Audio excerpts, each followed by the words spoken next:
July 2023, the minister is appointed. The price tag of $60 million is pretty much already baked in. You knew about GC strategies. And the minister didn't ask for a briefing, and you didn't provide one until November? First of all, Ms. Reza, my team just wanted to verify that you're in the room by yourself. So just to confirm, I am alone. And what would you say to taxpayers who just don't understand what the point of all this is? Just brief answer, please. Well, I would. This Guy's Garage. Like and subscribe. So to be really clear, July 2023, the minister is appointed.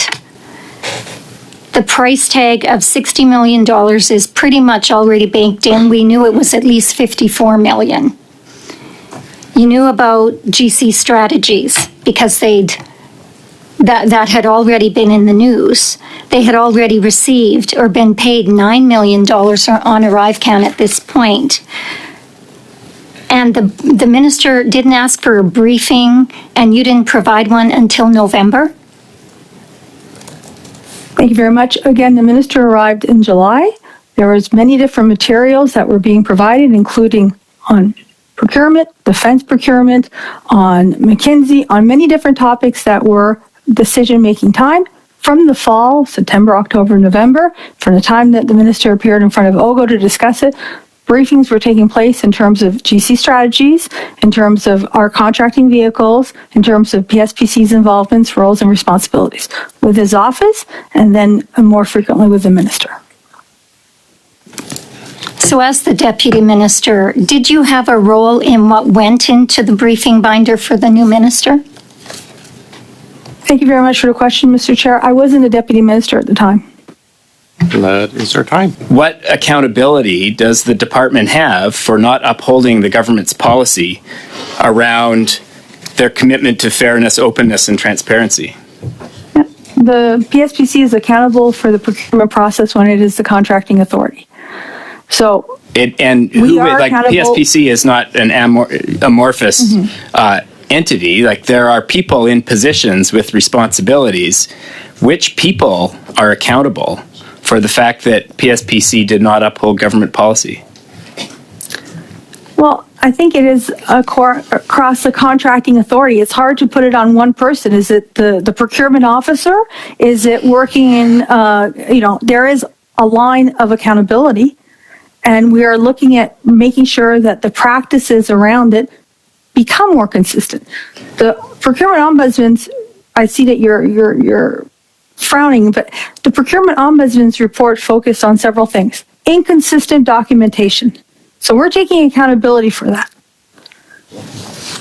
The use of the price bands, which were designed to try to create, a fair and open, transparent procurement process for SMEs. We're taking accountability to see how we can change it. And the two other key recommendations that we feel are about accountability are around this issue of swapping out resources, as well as the prescriptive procurement that was associated with GC strategies in a competitive process. I guess to me, Ms. Reza, these seem like fairly egregious oversights. And my question was really about individual accountability. And accountability to me means that when government policy is so egregiously ignored, that there should be individual accountability, not sort of we all share a piece of the puzzle and everyone's to blame a little bit, but no one in particular. These are hierarchical organizations. It's why there are titles like assistant and associate and deputy and minister. Where does the buck stop? A brief answer, please. Well, I mean, it is a construct. Well, the bucks didn't stop. They just kept going out. Yeah, but I mean, yeah, I'm afraid that is our time. Mrs. Kusi, and perhaps Ms. Reza, you can get back to us in writing with for Mr. Backrack's question. Mrs. Kusi, please, for 5. Yep, thank you very much, Mr. Chair. First of all, Ms. Reza, my team just wanted to verify that you're in the room by yourself. There was just some concern around the table. Okay, thank you very much for verifying that.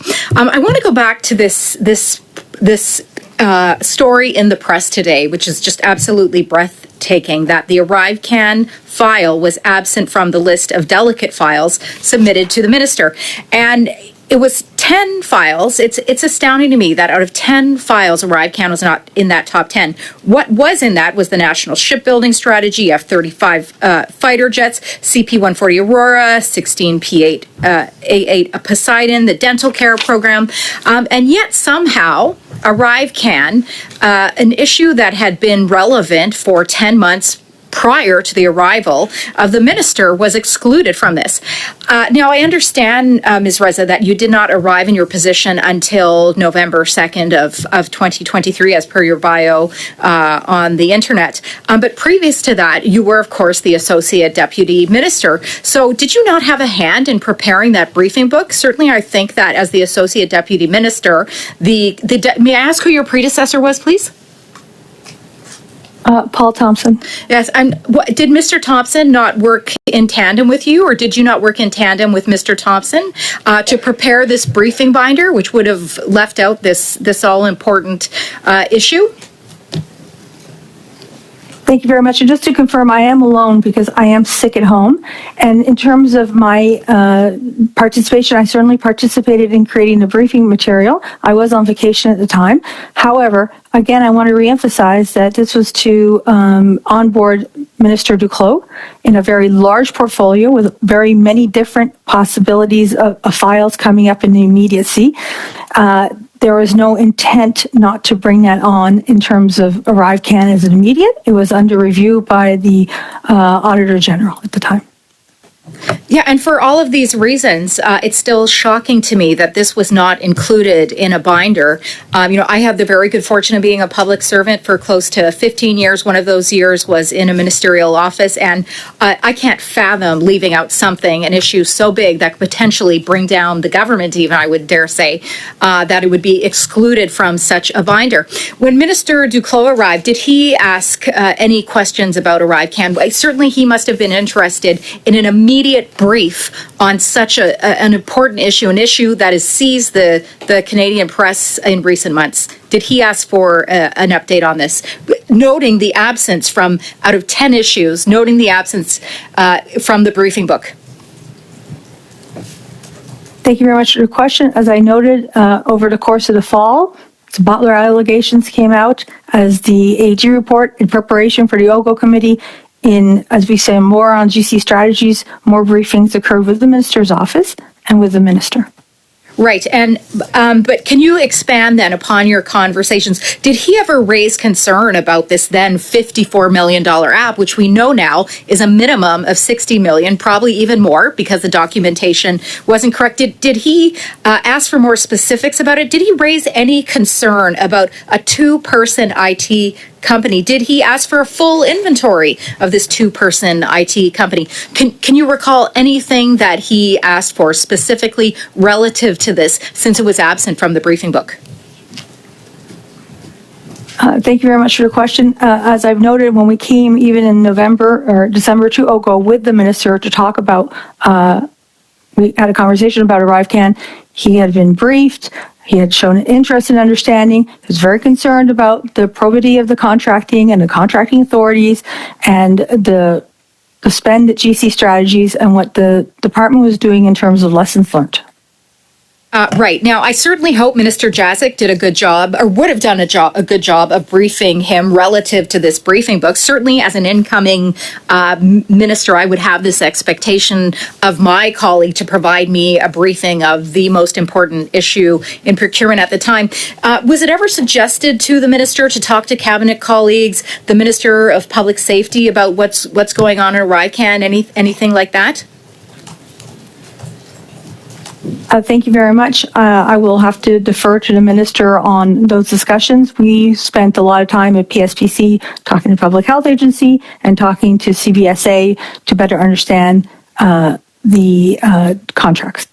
Ever briefed the Prime Minister on ArriveCan after it being excluded from the briefing book? Hopefully he recognized the importance of the issue, received some briefing somewhere, somehow, and then talked to the Prime Minister about it. Did this ever happen? I have not spoken to the Prime Minister about this. But did the Minister speak to the Prime Minister? about this, sorry, I about don't- ArriveCan, as his issue, wanting to inform the Prime Minister of what is possibly the most important issue of since the 2021 election. Yeah, that is our time. Thank you very much, Chair. Mr. Genuis? Thank you very much, Mr. Chair. I am fundamentally perplexed about the role that your department is sort of supposed to be playing. If the decisions are ultimately made by the department, in this case CBSA, and if you provide a recommendation not to proceed with a procurement, but they sort of do it anyways, and if your minister, the minister who's supposed to be responsible for all this, is not being briefed on a core file, I guess I'm just trying to understand what you do, like what value are you adding as a department to the government of Canada? Thank you very much for the question. I think, again, I'm going to go back to the fact that we focus on the procurement process. The client department has a responsibility to provide the value, to be able to judge whether or not they got value for money for the procurement. In this case, we heard from the AG very clearly that that was not something doable. PSPC's remit is to ensure best value in the procurement process and ensuring that the tools are the right tools for the procurement that is being tendered. In this case, as you can see, it was not able to provide that condition for best value, and we have to temper it by the pandemic and the various elements that were going on there. Oh. Thank you, ma'am. I understood you to say that you're focused on the procurement process. Of course, there are academics, PhD students who focus on the procurement process as well, insofar as they study how it works. Your job as a government department, I think, is to focus on the procurement process, but also to exercise some power or impact over that process. That is to actually shape decisions. If you're not doing that, if things can go so far awry and you're not exercising power over those decisions and you're not briefing the minister who's supposed to be responsible, then I guess I'll just ask the question again. So what value are you adding to the process? You're focusing on it, but what are you doing? Well, we're focusing on it to try to manage and mitigate risk and ensure best value for Canadians and drive down the cost to procurement and seek efficiencies. There are shared responsibilities. So if you come as a department that comes and looks to say we want to procure X or Y, we provide that overview of how best to procure that in a way that's efficient for Canadians. In the case of ArriveCan, your recommendation was not followed, and you're not able to tell us who was responsible, either on your side or in the case of the other department. So, if theoretically you're supposed to exercise some shared responsibility, you didn't in this case, right? So, thank you very much for the question. The authority to enter into a contract for the Government of Canada rests with the contracting authority. In this case, it was PSPC. So we actually have the documentation of who provided the authority to enter into a contract, who signed the contracts. What has been very difficult is understanding the choice of GC strategies, the sole source choice of GC strategies, and the compelling sole source justification provided by CBSA.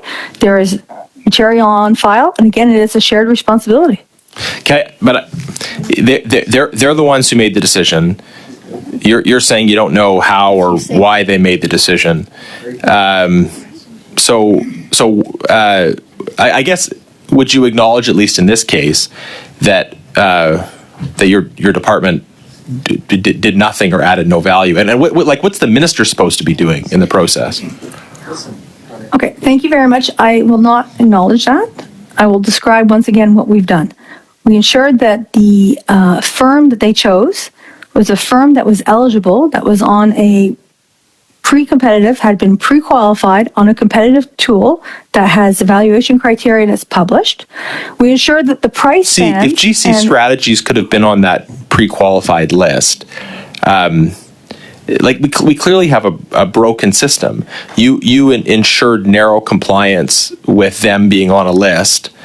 You identified that they shouldn't be given the contract. They were given the contract anyways. Like, how many people work at the department, and what would you say to taxpayers who just don't understand what the point of all this is? Just brief answer, please. Well, I would say this. I would say that PSPC during the pandemic did $20 billion of procurement on behalf of Canadians for PPE, medical equipment, procurement of vaccines, and keeping many different departments up and running. We've had several clean audits from the Auditor General, and the value that we provided was on the procurement process. Mr. Laporte and Ms. Poulin, thank you for all your interventions today.